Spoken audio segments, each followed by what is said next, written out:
Assalamualaikum warahmatullahi wabarakatuh. Waalaikumsalam warahmatullahi wabarakatuh. Dalam kesempatan ini saya selaku Vicky Pristiwantara dari kelas reguler 2 beserta teman saya, Saya Finsa Novanda. kami akan mempresentasikan tentang jurnal yang kami ambil, yaitu karakteristik baja karbon terkorosi oleh air laut.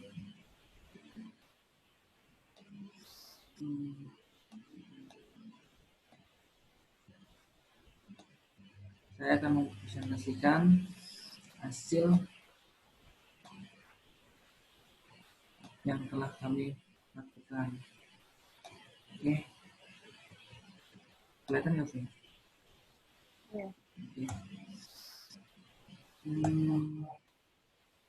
Judulnya yaitu karakteristik baja karbon terkorosi oleh air laut dengan dosen Ibu Reni Karno Dinasi STMT. Oke, pendahuluan. Sudah. Kamu lihat dulu duluan. Kamu yang pendahuluan ini. Kamu yang baca dulu.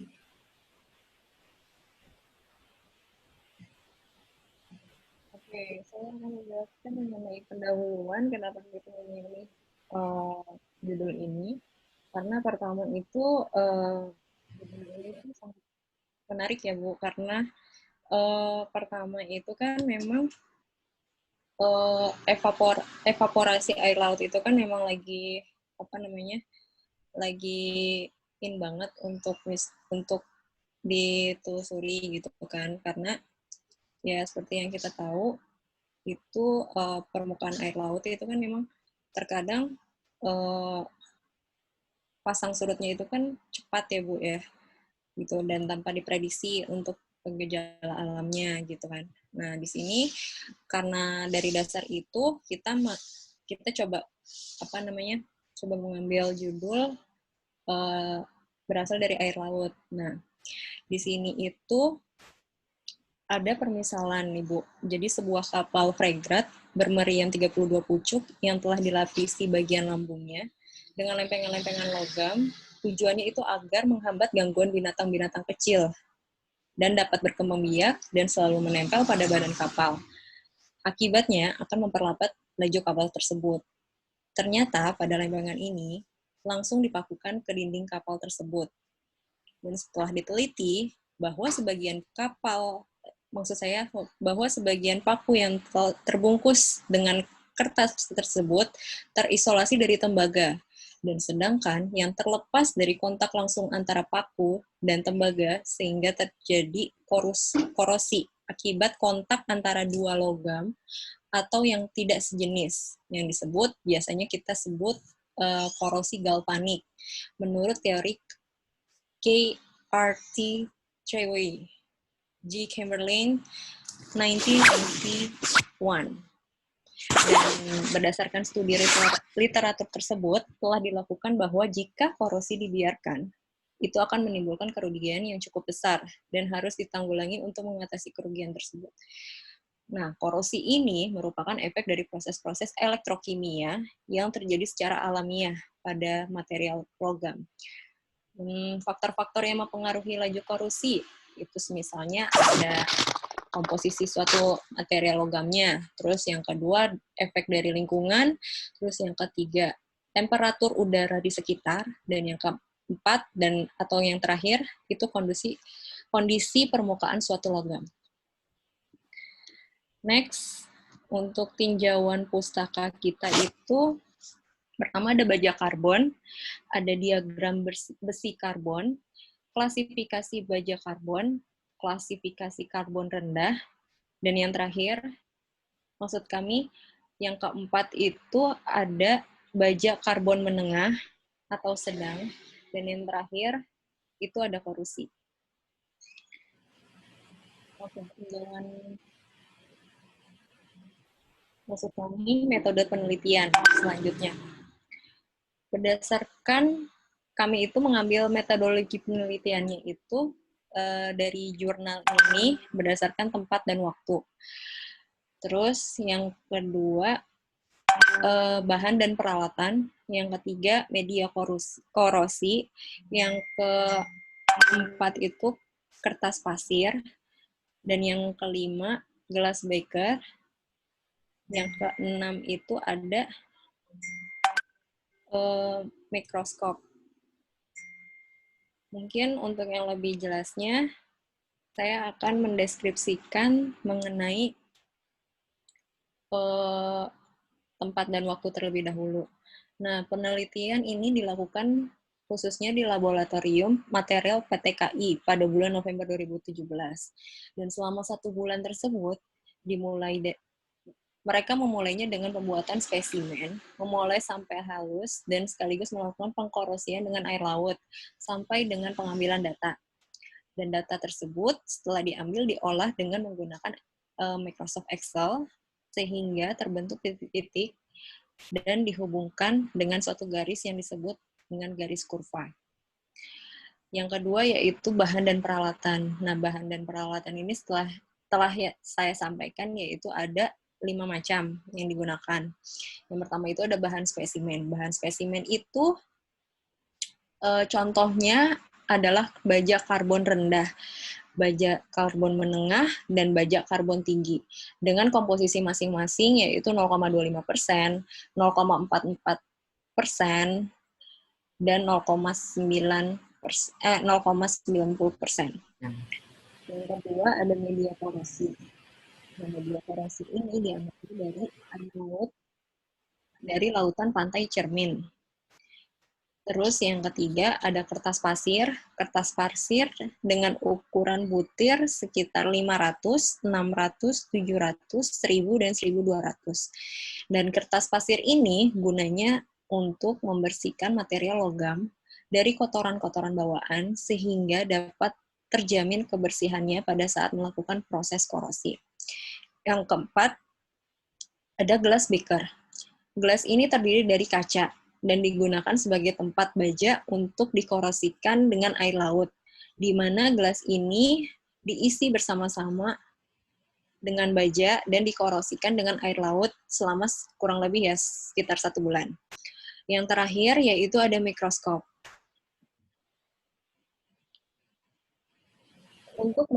Untuk melihat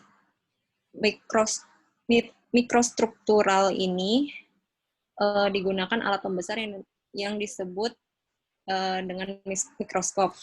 Dan spesimen ini ditempatkan di atas meja dan di bawah kaca pembesar dengan cara mengatur jarak kaca pembesar dengan benda kerja dengan kebesaran tertentu dan dapat dilihat dalam bentuk mikrostrukturalnya. Oke.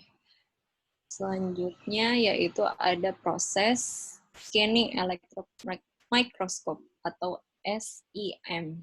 SEM ini digunakan untuk mengamati permukaan spesimen yang diuji korosinya. Spesifikasi SEM ini digunakan contohnya yaitu pada type Geol T120 dengan pembesaran sekitar 100 kali sampai 20.000 kali. Terus yang ke-6 yaitu ada timbangan digital.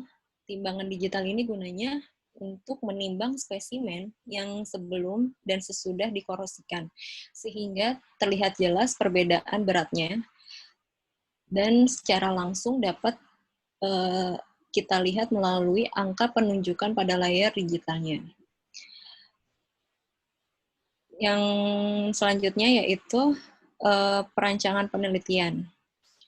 Contoh rancangan penelitiannya yaitu pertama-tama kita siapkan 3 buah gelas beker sebagai tempat pengkorosian spesimen baja. Dan gelas ini masing-masing diisi dengan air laut sebanyak sekitar 50 cc.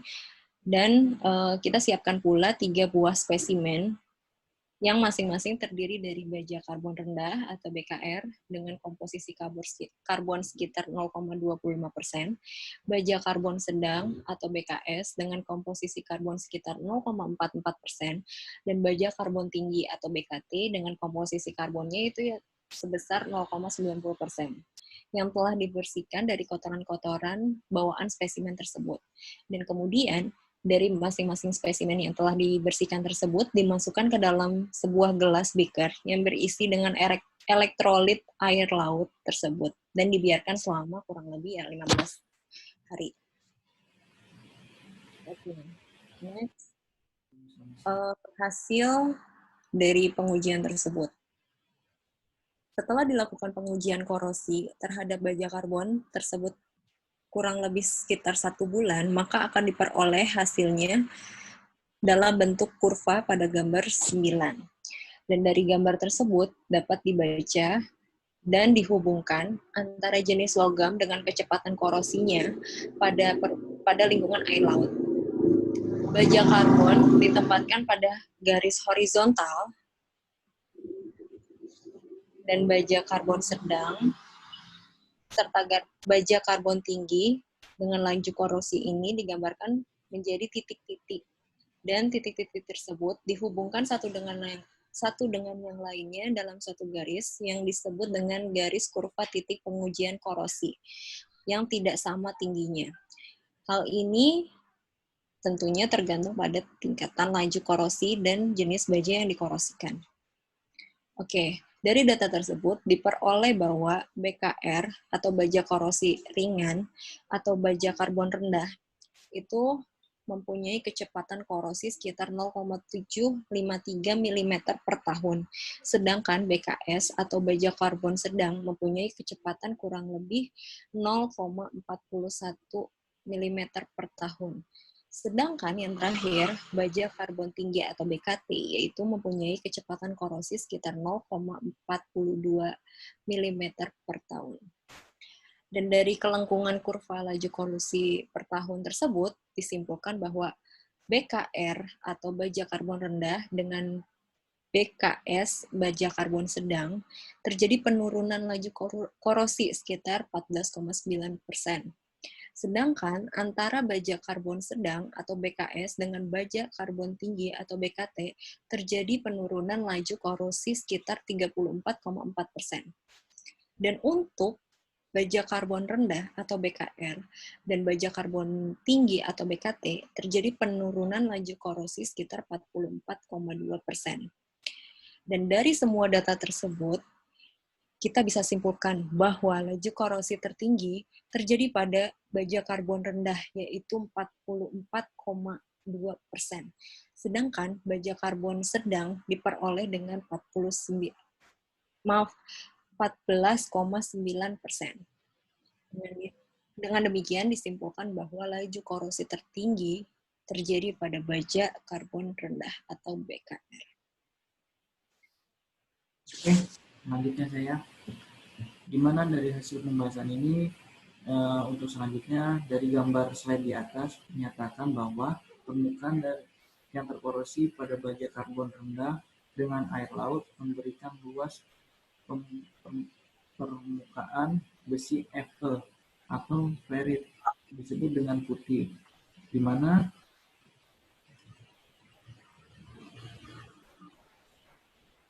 kamu approve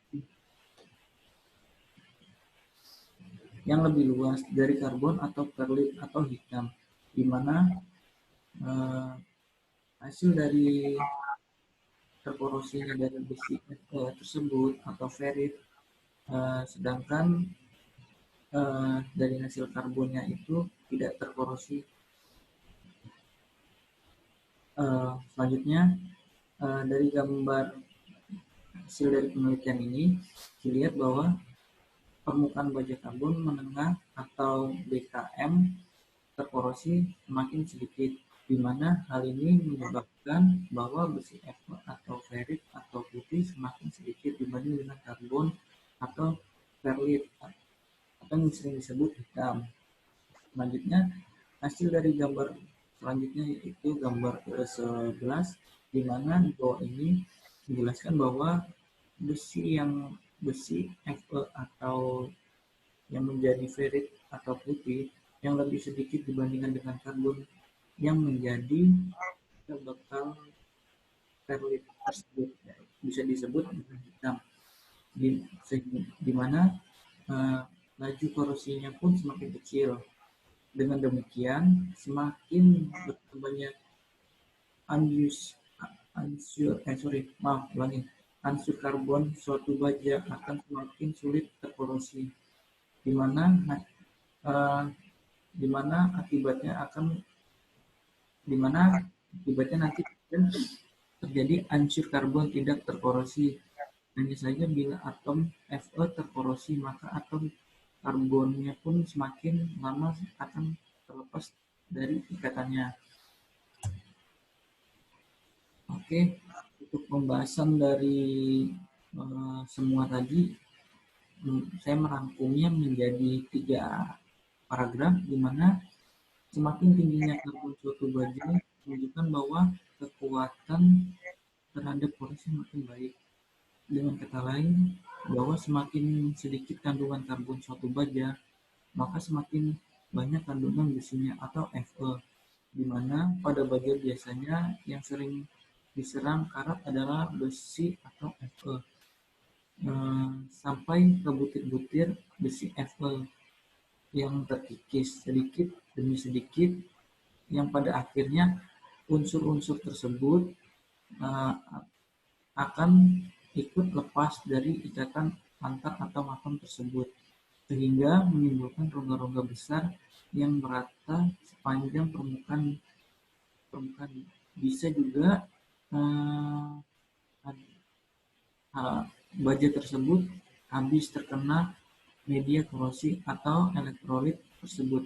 Semakin lamanya hal ini terjadi, maka mengakibatkan permukaan logam-logam tersebut semakin habis, di mana atom besi Fe mempunyai diameter yang sangat besar pada atom karbon tersebut, sehingga jarak antar atom Fe atau yang sering disebut yang saling mengikat akan selalu diisi oleh atom karbon pada setiap ruang kosong antar atom Fe itu sendiri.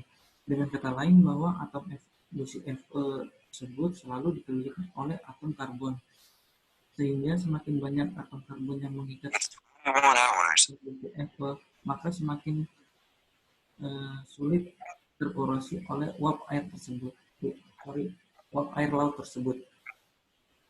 Akhirnya baja karbon tinggi rendah Akhirnya baja karbon tinggi lebih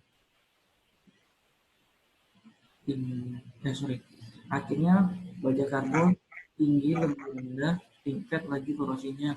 Hal ini akibat ikatan kovalen oleh atom-atom besi Fe tersebut, di mana atom karbon tersebut akan menjadi lebih baik, sehingga baja karbon akan semakin lebih rendah dan kurang baik.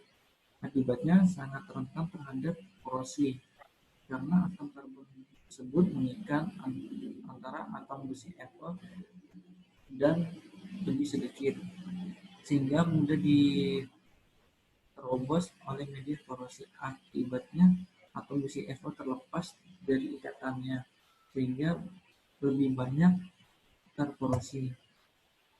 Oke, terakhir kesimpulan dan saran dari kami. Yang pertama, kami menyimpulkan dari semua uraian yang telah kita bahas diperoleh beberapa poin kesimpulan.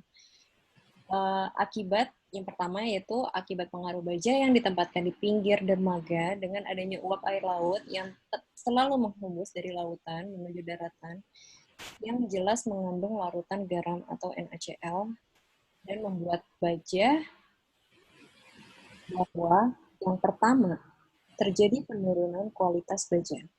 Hal ini terjadi karena permukaan baja itu semakin terkikis dan menipis akibat terjadinya korosi. Poin yang kedua, dengan terjadinya korosi tersebut, atom-atom dari besi Fe itu bisa terlepas dari ikatannya oleh proses korosi tersebut, terutama oleh air laut dan yang mengandung unsur natrium klorida atau NaCl. Poin yang terakhir, yang ketiga, yaitu pengikisan korosi terjadi dimulai dari permukaan luar atau yang terlebih dahulu kena uap air laut, atau permukaan luar yang terkena korosi secara langsung dan menuju lapisan paling dalam dari material baja tersebut.